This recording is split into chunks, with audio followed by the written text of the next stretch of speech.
예, 그 건설 안전 쪽에 주로 이제 관심을 갖고 많이 좀 들여다본 안홍섭입니다. 그 우선 그 우리 전영기 교수 두 분의 발제 방향에 대해서는 뭐 전적으로 공감하고요. 특히 이제 그 전영기 교수님 말씀하신 그 뭐죠? 그 의무 나열행이라고 그랬는데요. 저는 그 용어를 수단 지시적 법제다 이렇게 조금 네, 원래 이제 영어식 표현을 보면은 프리스크립티브 하느냐 고울 세팅이냐로 보는데 그 프리스크립티브를 저는 의문화의 영역이라기보다는 수단 지시적 법제로 우리가 이해를 해야 된다고. 왜냐하면은 수단을 지시하는 순간 모든 책임은 그 지시한 사람한테 다시 돌아옵니다. 그래서 우리가 그게 자율안전의 가장 큰 첫 번째 그 전제를 잘못 출발한 것이다. 하고요. 그리고 그 두 분 발제는 전적으로 공감하기 때문에요. 그러면 저는 제가 볼 때 이 두 분 발제한 게 우리나라에서 이루어지려면 제가 건설 산업에서 그 발주자의 책임을 강화하고 부여하는데 30년 노력을 했는데 지금도 건설특별법이 국회에서 지금 공전하고 있거든요. 이것도 이제 22년도에 김경훈을 비롯해서 무려 38분이 했고 이번 국회에서는 열 몇 분이 했는데 지금도 이게 공전하고 있습니다. 그래서 이 자리에 국회의원님들 안 계시지만 우리 국회는 뭐 하고 있는가 참 통탄하지 않을 수가 없습니다. 그 분명히 지난번에 뭐죠 그 우리 노동안전 종합대책에서도 불경 세 줄이 언급이 됐거든요. 그 전에도 국회에서 을지로나 이런 데는 다시는 이런 일이 없겠다고 정말 다짐하고 다짐했는데 우리는 시간이 지나면 또 흐지부지 해가지고 또 이런 상황이라서요. 참 그래서 제가 이 자리에서 말씀드리고 싶은 거는 아까 두 분이 발제하신 게 우리나라에서 10년이 걸릴지 20년이 걸릴지 저는 기약할 수 없어서 우선 당장에 시급하게 고침으로써 두 분이 제안한 그런 이상에 조금이라도 다가갈 수 있는 방안으로서 현재 법제가 가진 그 원초적인 오류와 특히 구석구석에 숨어 있는 그 디테일 속의 악마 그거부터 잡아보자는 전제에서 제가 몇 가지 제안을 드렸습니다.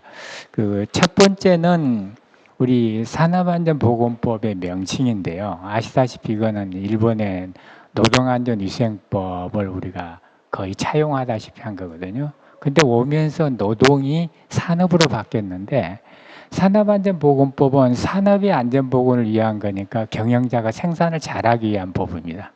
글자 그대로 하면 여기서부터 우리는 잘못된 시그널을 주고 있고 그래서 그 노동의 가치를 떨어뜨리고 그다음에 이 안전이라는 것 자체는 제가 이제 공부한 바에 의하면 그 영어식 표현으로 빌트인 세이프티 작업 속에 내재된 안전이라야 진정한 안전. 우리는 끊임없이 전문가 역할로 떼가지고 분리하는 그런 노력을 해서 현재까지 그 소위 말해서 첫 단추를 잘못 끼워온 45년째. 그래서 저는 우리나라는 아까 그 최명선 의원님 말씀하셨듯이 교육을 포기하셨다고 그랬는데 우리는 너무 원리와 원칙에 떨어진 근본적인 잘못된 전제를 가지고 45년을 오다 보니까 너무나 멀리 와서 정말 그 원칙 중심으로 돌아가기가 좀 굉장히 힘들다고 생각을 하는데 그게 하나 있고요. 그다음에 명칭 문제 굉장히 심각합니다. 왜냐하면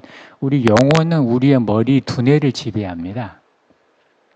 이걸 바로잡음으로써 노동의 가치를 좀 바로 잡을 수 있을 거고 그다음에 이 산업이 되다 보니 무슨 문제가 되냐면 산업법 하면 보통 사람은 산자부법으로 생각합니다. 우리가 지금 그 처음에는 우리가 이제 그 뭐예요 산업안전보건법만 있었고 안전에 관한 법령들이 굉장히 미비했죠. 환경 문제도 그렇고 우리 건설 쪽도 그렇고 붕괴 사고 많이 나고 있고 그다음에 그 소방 전기 이런데 그래서 그런 쪽에 각각의 개별 부처들에서 생산 관련 법령이나 안전을 다 가지고 있습니다. 문제가 되는 게 산업하다 보니까 이제 생산 관련으로 해서 안전을 확보해야 될 영역이 있고 노동 안전 보건을 확보해야 할 영역인데 그 경계가 모호해졌다는 거죠. 대표적인 건설업을 예로 들면은 사실 그 신안산성 붕괴나 이런 교량 붕괴 사고는 기술은 문제이지 작업 안전은 문제가 아닙니다. 생산 기술이 안전하지 않으면 거기다가 작업 안전 아무리 더 쉬운들 그건 이제 무용지물이거든요. 그래서 그런 측면에서 근본을 좀 우리가 바로잡아야 되는데 참 어렵습니다. 사실 이거는 첫 단추를 잘못 끼려는 걸 바로잡으려면 기존에 우리가 계속 붙여온 누더기처럼 붙여온 것들을 다 단추를 풀어야 되는데 어렵지만 이제는 이거를 좀 가야 될 때다. 지난번 우리 산안법 전부 개정 때도 일부 법학자들이 제기를 했습니다. 이 문제를. 근데 이번엔 진지하게 그야말로 노동안전보건을 바로 세우기 위한 첫 번째 과제로 우리가 좀 잡고 해야 이 개념이 바로 서야 된다. 그 다음에 두 번째가 이제 그 법의 존재의 목적은 누구 책임인가를 가리는데 그 원칙을 제시하는 건데 그 법에다가 달성 수단을 넣어놓으니까 이제 그 증빙 만들기로 전략한 거죠. 제가 이제 한 가지 그 마지막에다가 토론문에다가 새로 넣은 건데 저 화면에 띄우지를 못했는데요. 그 우리 강태성 교수님께서 영국의 사례를 많이 소개를 해주셨는데 그 영국의 그 뭐 건설업에 관련된 게 이제 CDM이라고 컨스턴트 디자인 매니지먼트 레귤레이션입니다. 그러니까 우리로 치자면 법 시행령, 시행 규칙 정도에 해당되는 건데 거기에 보면 이제 발주자 책임 첫 번째 뭐라고 되어 있냐면 적기에 적절한 수급자를 지명하라고 되어 있습니다. 적기에 라이트 타임에 라이트 피플을. 근데 우리 지금 산업 중대재해 처벌법 보면 거기 무령 한 7가지, 8가지의 방침을 세우고 비용을 지불하고 뭐 그 수단이 제시가 돼 있고 우리는 법에도 시단을 제시하고 있습니다. 근데 영국은 규칙 레벨에서도 달성할 목표를 제시하고 있다는 거죠. 그리고 또 하나 그 보면 여기는 기본적으로 뭐가 나오면 적정한 공사 기간을 보장할 것 그래갖고 두 개의 중요한 단어가 나오는데 하나는 어레인지먼트 장치 조치를 해가지고 그 조치를 통해서 보장 안전을 인수하라고 돼 있거든요. 규칙조차도. 그리고 이제 나머지 세부적인 건 그 아래로 내려갑니다. 근데 우리는 이 법에 이러한 달성 수단들을 지시해 놨다 보니까 그 흉내만 되는데 급급하게 된다는 거죠. 그래서 아까 교육 문제도 똑같습니다. 법에다 몇 시간 뭘 해라 뭐라 해니까 역량을 확보하라고 해놓으면 간단할 거 가지고 특히 건설업에서 뭐 특별교육 16시간이 하라고 그러니까 오늘 일당 받으러 온 사람들이 이거 죽어도 못하는 거죠. 그런 식으로 이제 극단적으로 우리의 법에서 그 규정하는 레벨의 그 차원이 너무 다르다는 거. 그리고 그 차원을 바꾸는 게 우리 아마 전현배 교수님이 제안하신 걸로 보고요. 두 번째 이제 해야 될 게 저는 이제 원칙을 다시 좀 정립해야 된다고 보는데 아까 책임의 원칙부터 시작해서 우리가 모든 걸 할 때 우리는 원칙은 없고 수단 방법 디테일만 있습니다. 그러다 보니까 우리 안전의 조치나 대책들은 대부분의 이를테면 교육의 본래의 취지도 그렇거든요. 작업할 사람한테 그 작업에 관련된 위험에 관한 정보를 제공하는 게 본래의 취지거든요. 그럼 그 본래의 취지에 충실하게 가면서 하면은 자동적으로 실용적인 교육이 될 텐데 우리는 이제 온갖 거를 다 집어넣어 가지고 부풀려 놓다 보니까 정말 필요한 교육은 못하고 그냥 형식적인 이제 서명지만 남게 되는 것 같습니다. 그리고 이제 그래서 원칙 중심으로 좀 가자는 거예요. 그래서 우리는 원칙이 아까 책임의 원칙부터 모든 것들이 특히 이제 아까 그 처음에는 산안법에 비롯한 용어 정의했을 때 사업주라든가 경영 책임자라든가 또는 담당을 다 임원이라든가 도급이라든가 이런 용어들이 전부 왜곡되어 있습니다. 이게 그 소위 말해서 상법이나 민법이나 이런 데서 정하고 있는 거하고 우리 노동안전법에 정하고 해석하고 있는 게 전혀 차원이 달라서 그 용어들 정비가 필요하고요.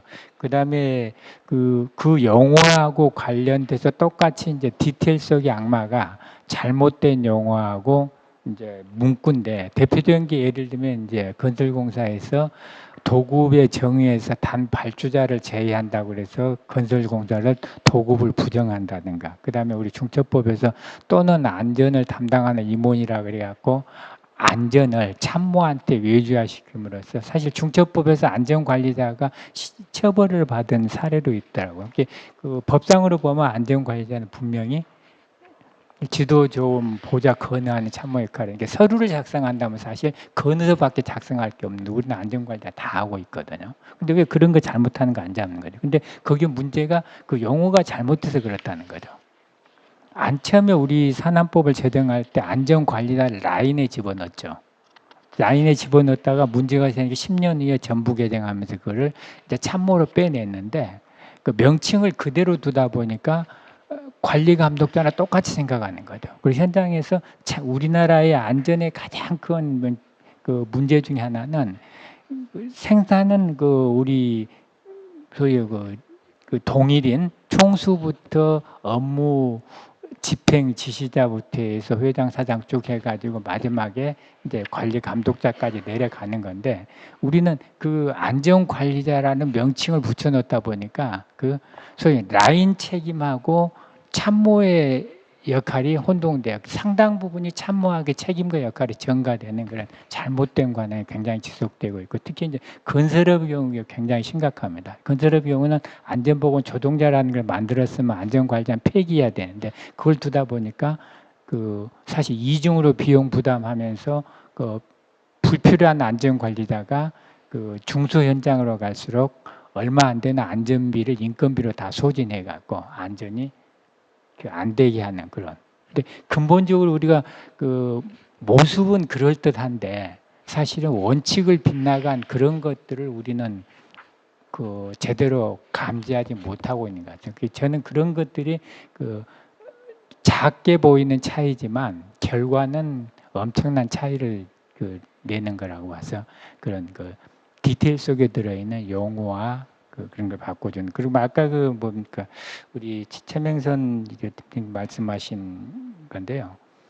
그 사실 처벌이 없는 법은 무용지물입니다. 우리 산안법에다 발주자의 공사비 공개 부여라는 책임이 있는데 의무인데 그 없거든요. 그러면 안 하죠. 그래서 그 처벌은 그러니까 전적으로 공감인데 처벌은 저는 강할수록 충분한 위화력은 있어야 된다고 보고요. 근데 위화력을 주는데 문제는 우리가 교통 범칙금을 떼면은 위반하면 바로 저한테 날아오니까 각성을 하게 되는데 우리는 범칙금의 고지서가 가야 될 사람한테 안 가는 게 문제라는 거죠. 범칙금은 강해야 되는 거고 그 고지서는 받아야 될 사람이 받는 책임의 명확화, 공정화가 첫 번째 과제가 아닌가 생각합니다. 여기까지 마치겠습니다.